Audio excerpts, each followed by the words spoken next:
Si me hubieras dicho hace 2 o 3 años que en 2025 uno de mis principales consejos para la nueva generación de desarrolladores sería, entonces no estoy aquí para dar sermones a nadie, donde el humano guía y la inteligencia artificial implementa, y que yo no había leído, se te va a hacer la vida muy difícil. Los programadores que sean capaces de guiar a los albañiles. Lee el maldito código. Si me hubieras dicho hace 2 o 3 años que en 2025 uno de mis principales consejos para la nueva generación de desarrolladores sería lee tu código, ni siquiera estamos hablando de volver a leerlo, sino de leerlo por primera vez, no estoy seguro de haberlo creído. Y es verdad, yo hace 2 o 3 años el chiste normalmente era haz el buen código para que tu yo del futuro no te putee, ¿no? Entonces no estoy aquí para dar sermones a nadie, pero si hoy en día tu objetivo es desarrollar proyectos serios, podría valer la pena aprender cómo abordar las herramientas de codificación de inteligencia artificial de la manera correcta. 3 riesgos críticos de las malas prácticas del vibe coding. 2 enfoques eficaces para el desarrollo asistido por inteligencia artificial a nivel de producción. Y consejos prácticos para mantener la calidad del código y aprovechar la velocidad de la inteligencia artificial. Bueno, quizás sea hora de que reconsideremos qué es el vibe coding. Es más que un simple pasatiempo que invita a programar. Ahora sí, ahora mira, la gente lo usa hasta como hobby. Es una práctica que los desarrolladores serios deberían aprender a dominar. Exactamente. Lo que significa para mí el vibe coding es un proceso de codificación basado en el diálogo entre un humano y una inteligencia artificial, donde el humano guía y la inteligencia artificial implementa. Bueno, eso de que el humano guía es lo que uno espera, ¿no? Pero en términos generales sí, es un proceso que por medio del lenguaje natural transformas tu lenguaje natural en código a través de la inteligencia artificial. Es posible enviar código sin siquiera leerlo. Desde la llegada de Cloud Code y Windsurf es totalmente posible obtener resultados funcionales sin leer ni una sola línea de código. Puedes programar sin salir del chat y operar según los resultados. Lo he probado por curiosidad. Incluso si no funciona el primer intento, aunque a menudo sí funciona, depende también de lo que estés haciendo, ¿no? Simplemente explica que está mal y listo, o tendrás un resultado funcional. Cuando salió del modelo O1, realmente para lo que había hasta el momento se generaba muy buen código con el O1. Entonces yo hice una prueba, que es un juego que ha crecido hasta el día de hoy, y entré en uno de los procesos más frustrantes a la hora de usar inteligencia artificial para hacer código, que es intentar depurar un código que no fue generado por otro humano, que no está bien documentado porque la IA empezó a documentarlo mal, y que yo no había leído. Yo sabía las funciones del juego, pero yo no había leído el código. Y ahí fue donde me di cuenta de que uno puede gastar mucho más tiempo arreglando un código por no leerlo de entrada y hacerse una idea buena de qué es lo que está haciendo el código. Claro, cuando es una aplicación pequeña y algo, uno se emociona y dice funciona, pero en la medida en que va creciendo se van a presentar una cantidad de problemas que uno desconoce, y si tú no entiendes el código, pues a la hora de depurar se te va a hacer la vida muy difícil. Esto conlleva 3 problemas críticos. Una arquitectura debilitada. No revisar el código generado por inteligencia artificial dará lugar a graves problemas. En primer lugar, el colapso lento pero seguro de su arquitectura, lo que acabo de explicar. Suponiendo que se tomó el tiempo de planificarlo en primer lugar.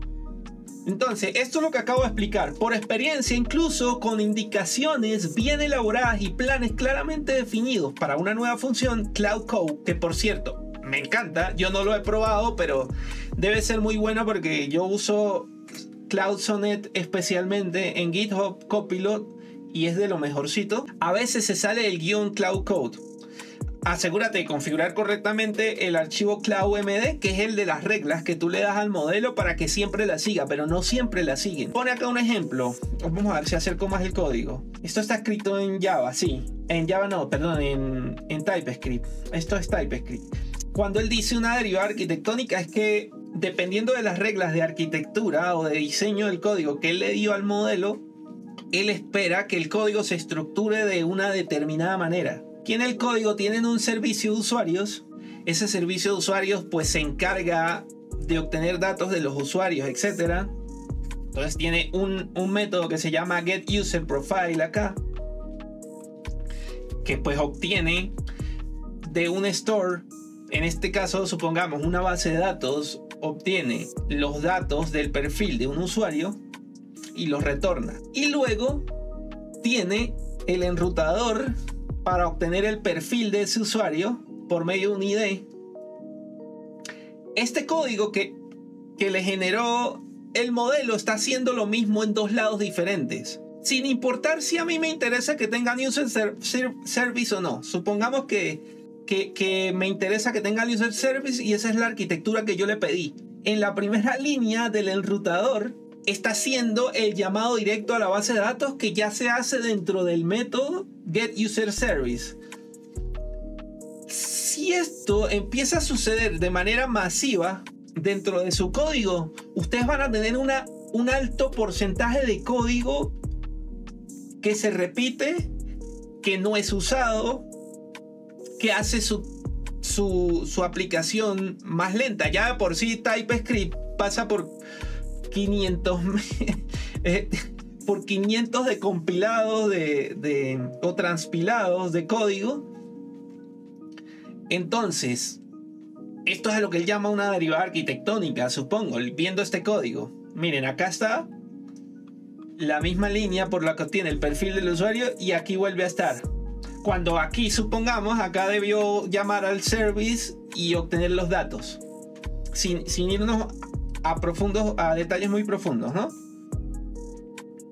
Entonces dice, si no se detecta a tiempo esas pequeñas inconsistencias, pasarán a formar parte del código base y el asistente favorito, es decir, la inteligencia artificial favorita, se verá tentado a seguir esos malos ejemplos en el futuro.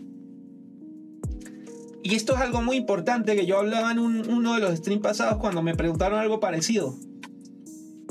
Ahora los programadores se tienen que convertir en arquitectos que sean capaces de guiar a los trabajadores, a los albañiles, para decirlo así, de una manera que son los modelos de IA generándote código. Entonces, sigue siendo arquitecto, recalca. Hoy en día todo el mundo lo repite, trata a tu IA como a un brillante nuevo desarrollador junior.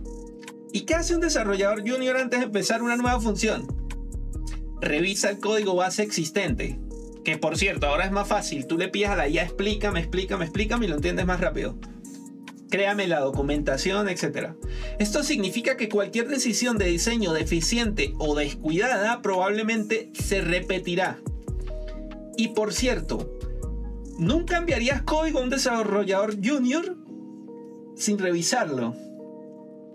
Ahora más que nunca todos somos responsables de la arquitectura. Dedicamos más tiempo a guiar la inteligencia artificial en el código que a escribirlo nosotros mismos. Y es verdad, tú puedes generar mucho código. Pero si tú no le echas una ojeada, pasa lo que acabamos de explicar hace un momento.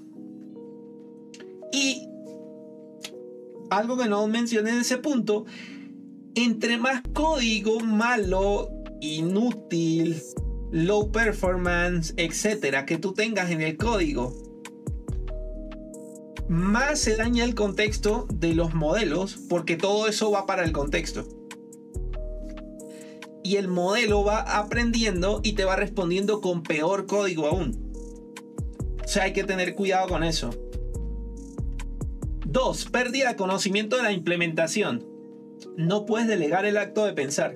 Esto tiene que ver con lo que yo mencionaba. Estoy seguro de que si tú no lees el código, hay un punto en que tú no sabes cómo funciona. No, ¿en serio?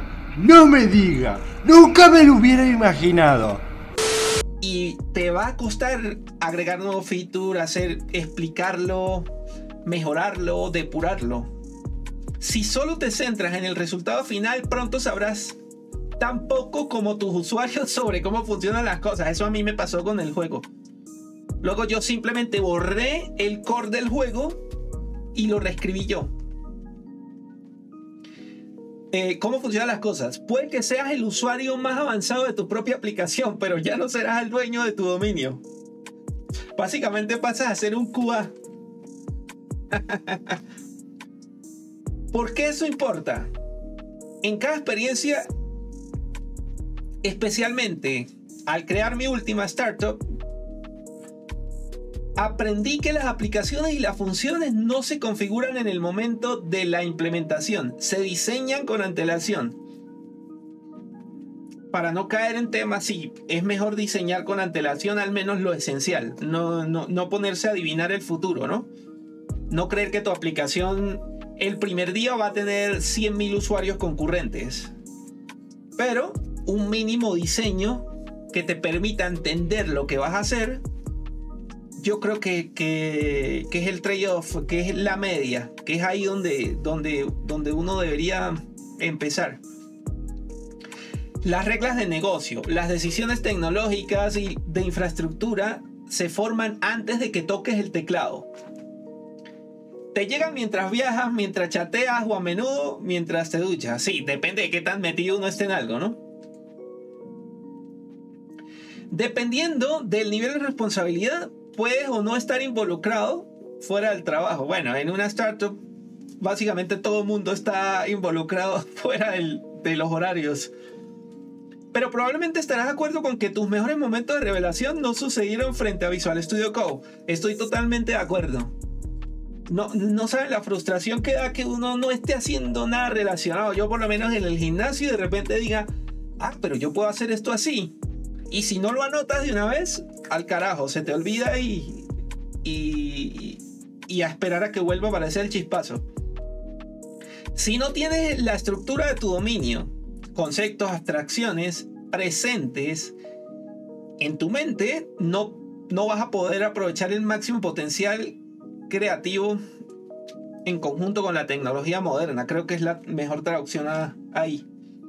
Y es verdad, o sea, si uno no conoce el modelo de negocio donde está trabajando de una manera mínimamente decente, implementar buenas soluciones es un poco complejo. Si realmente crees que no necesitas ese conocimiento, es posible que tu negocio no sea tan tecnológico para empezar. En ese caso, utilice un documento de Notion bien estructurado o algo que te ahorre tiempo para poder mantener ese conocimiento. No dudes en abandonar tu editor. Ese es el problema de los traductores, pero creo que va bien así. Y no dudes en abandonar tu editor de código y chatear con una idea que no tiene acceso a tu base de código. Nuestro... ¿Qué miércoles de traducción será la que habrá acá? Voy a abrir el artículo en paralelo porque me tiene verde.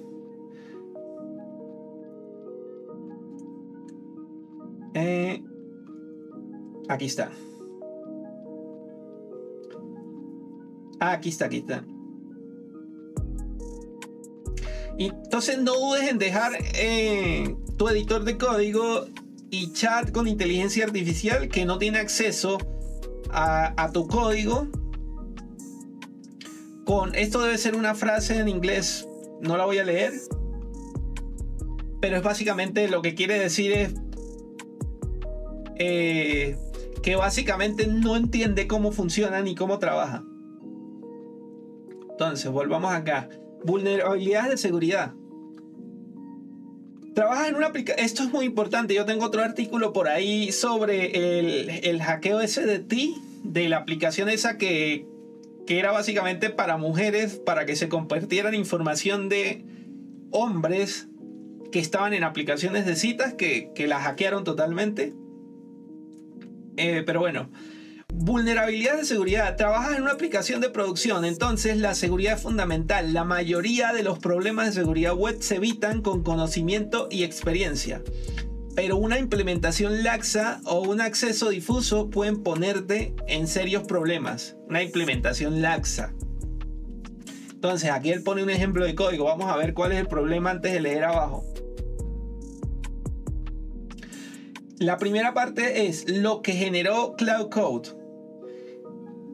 Una endpoint que te da acceso a un proyecto por ID. Entonces, ¿qué hace ese endpoint? Va a la base de datos con el ID del proyecto y retorna un JSON con el contenido del proyecto. Y bueno, el error aquí básicamente debe ser que cualquiera puede acceder a ese proyecto, ¿no? Cualquier usuario al menos. Y aquí él pone... Sí, mire, básicamente trata de eso. Entonces aquí él pone un código haciendo lo mismo, pero antes obtiene el ID del usuario autenticado y obtiene el proyecto siempre y cuando pertenezca a ese usuario. Entonces, la IA centrada en el objetivo final implementó exactamente lo que pedí, solo que nunca verificó si el recurso pertenecía realmente al usuario actual. Dice, un clásico. Claro, puedes decirme, siempre incluye en tu prompt o en las reglas el tema de seguridad, que es controles de acceso. Pero algunas fallas solo se hacen evidentes durante la implementación. De hecho, uno mismo cuando está haciendo código se salta un montón de cosas que de a poco es que las va viendo, con experiencia, con diseño, etc. Y él dice algo muy cierto. ¿Alguna vez se te ocurrió una idea de seguridad mientras programabas una función? La verdad que eso pasa poco. Uno asume muchas cosas, ¿no? O dice, no, el equipo de Platform solventó eso, o ya tenemos un wrapper por ahí que se encarga de la seguridad. Uno los omite. Y nunca se es demasiado precavido. Y bueno, el software, ¿no? Una indicación mal redactada, una intención mal interpretada, una confirmación sin revisar y al carajo. Brecha de seguridad, como ha pasado últimamente. Y me temo que esto se volverá más común en proyectos de código generados con bytecoding. La seguridad siempre ha sido parte del proceso de implementación. Eso no debe cambiar y es verdad. Y eso ha estado pasando bastante, ¿no? Cuando alguien diga, no, me hackearon, pero yo estaba seguro de que no iba a ser así. No, lo que pasó fue que se te olvidó escribirle al prompt, por tanto, decirle a tu IA de confianza que lo hiciera así. Pero como no tienes la pinche experiencia, no se lo dijiste. Y como la IA es muy bondadosa, hace lo que le pides, no todo lo que necesitas. Y eso te pasa por falta de experiencia. Según Anthropic, hay dos maneras viables. Aprende a distinguir entre las tareas que funcionan bien de forma asíncrona, funciones periféricas, creación de prototipos, y las que requieren supervisión síncrona, lógica de negocio principal, correcciones críticas, etc. Las tareas abstractas en los límites del producto pueden gestionarse con el módulo de autoaceptación, o sea que las cree el agente y las acepta de manera automáticamente. Mientras que la funcionalidad principal requiere una supervisión más rigurosa. ¿Qué quiere decir él? Supongamos que tenemos dos tipos de tareas. Para el SaaS, una tarea principal que requiere supervisión de que funciona bien, tú se la pidas a la IA, supongamos sería la autenticación de los doctores. Esa sería una principal. Lo que quieren decir acá es que esa tarea, cuando la IA te la haga, tú deberías ser quien la acepte, no que la IA la pase derecho. Es decir, leer el código, probar, ¿funcionó? La probamos. ¿Funcionó como yo creo? ¿Funciona? Fino. La probamos. Y hay otro tipo de tareas más sencillas. Depende, ya cuando estés autenticado, tarea sencilla como, no sé, mostrar el nombre del doctor en la parte de arriba a la derecha del inicio de sesión del doctor. Eso es una tarea que puedes decir, puedes tener la IA para que la apruebe ella misma. No necesita tanta revisión, ¿sí? En términos de funcionalidad. Ahora, de código yo sí preferiría revisar la mayoría. Entonces, prototipado rápido con modo de aceptación automática. Cuando estás haciendo un POC es un Proof of Concept. Es algo que tú haces para probar la idea que tenías lo más rápido posible. Es decir, llevar la idea desde tu mente al mundo real lo más rápido posible. Acá la IA brilla. Tú con IA puedes hacer esto muy rápido, probar, por tanto, y ver si lo que tú tenías en tu mente encaja con la realidad. Aquí se utiliza la IA en modo de piloto automático. Se describe el resultado esperado, se proporcionan las especificaciones y se deja ejecutar. Antes de finalizar la sesión se revisa el trabajo realizado y se realizan unos que otros ajustes. ¿Cuándo funciona bien esto? Estás trabajando en un tema que no conoces. Generar pruebas, pero aún así revisar las pruebas. Una prueba que realmente no es significativa, pues no es tan problemática. Explorar nuevas librerías o frameworks, ¿sí? Sirve así. O sea, no sé, los que programan en JavaScript dicen voy a dejar de usar, no sé, React y voy a usar Angular. Bueno, y tú no conoces nada de Angular, entonces suéltalo ahí para probar. Que la IA lo haga todo más o menos para probar. Y así tú ves si funciona usar el Angular en lugar de React para hacer lo que quieres hacer. Codificación síncrona. Cuando ellos dicen síncrona y asíncrona, ¿qué es algo síncrono? Que va sucediendo y tú esperas hasta que suceda. Es decir, pones a calentar agua, pones a hacer café y tú te quedas ahí esperando hasta que termine. Eso es síncrono. Es decir, pones a la IA a hacer algo y tú te quedas ahí a ver lo que está haciendo hasta que termine. ¿Qué quería decir con asíncrono hace un momento él? Lo contrario, pones a hacer el café, te vas a hacer otra cosa. Vienes a revisar cuando ya sonó la alarma de la cafetera, o cuando te llegó el olor intenso del café, cuando escuchaste las burbujas por la ebullición del agua que hace que se genere el café rápido, etc. Eso es asíncrono. Ahora, codificación síncrona para funciones principales. Aquí es donde se produce la verdadera innovación en nuestro campo. La codificación pair vive.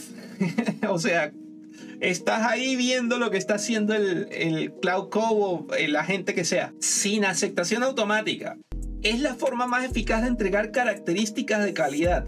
Cada sugerencia es una oportunidad para aceptarla o intentarla. Y eso lo cambia todo. En cada pequeño paso puedes corregir la dirección antes de que las cosas se desvíen. Siempre es más fácil enderezar un árbol joven que un árbol adulto. O sea, cuando ya se hizo todo el código es más difícil arreglarlo. Cuanto antes se definan buenos conceptos, interfaces en la arquitectura, mejor serán las sugerencias futuras de la IA. Eso es lo que decía hace rato. Que entre más código malo, más mala arquitectura tú dejas que la IA te genere, hacia el futuro, más mala va a ser la IA generándote código. Porque el código anterior malo se vuelve contexto. Dice, planifica tu sesión. Al comenzar una sesión, empieza con un plan claro. Léelo con atención. Sea cual sea tu enfoque y no lo valides a menos que estés completamente de acuerdo con él. El plan es la sesión, lo que la semilla es al árbol. Sí, mala semilla, mala tierra, no hay buenos frutos. Con el ejemplo de la cafetera, ustedes ponen ahí el café, van subiéndole la llama, van olfateando, están pendientes si no empezó a hervir a tiempo, etcétera. Si la cantidad de café que echaron fue la apropiada, ese tipo de cosas, ¿no? Mira, aquí él da una lista de verificación. Vamos a ver, interesante. A ver si la hace como yo lo hago. Comprobar arquitectura. Sigues nuestros patrones establecidos. Revisión de seguridad. Todos los recursos están correctamente delimitados para usuarios. Pruebas.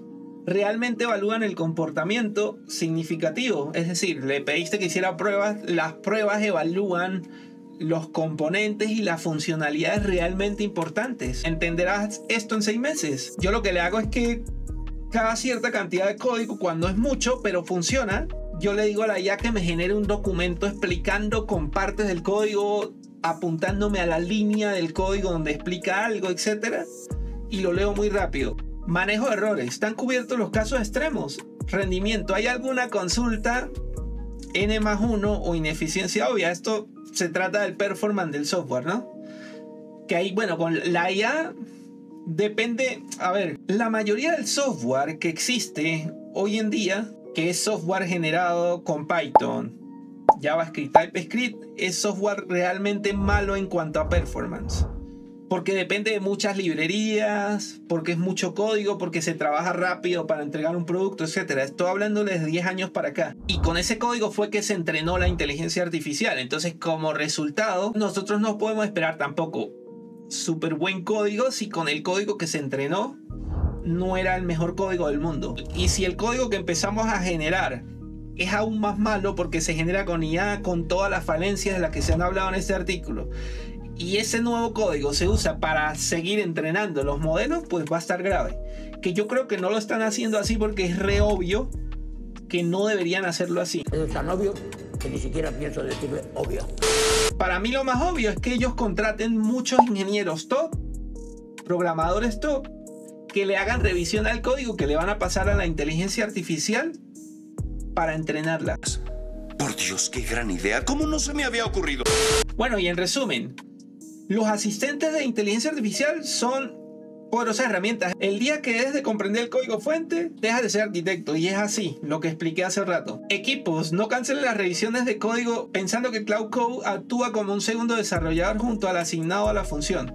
Los errores no son el mayor problema, es verdad, sino perder el conocimiento del dominio y de la arquitectura del código es un problema muy, muy fuerte.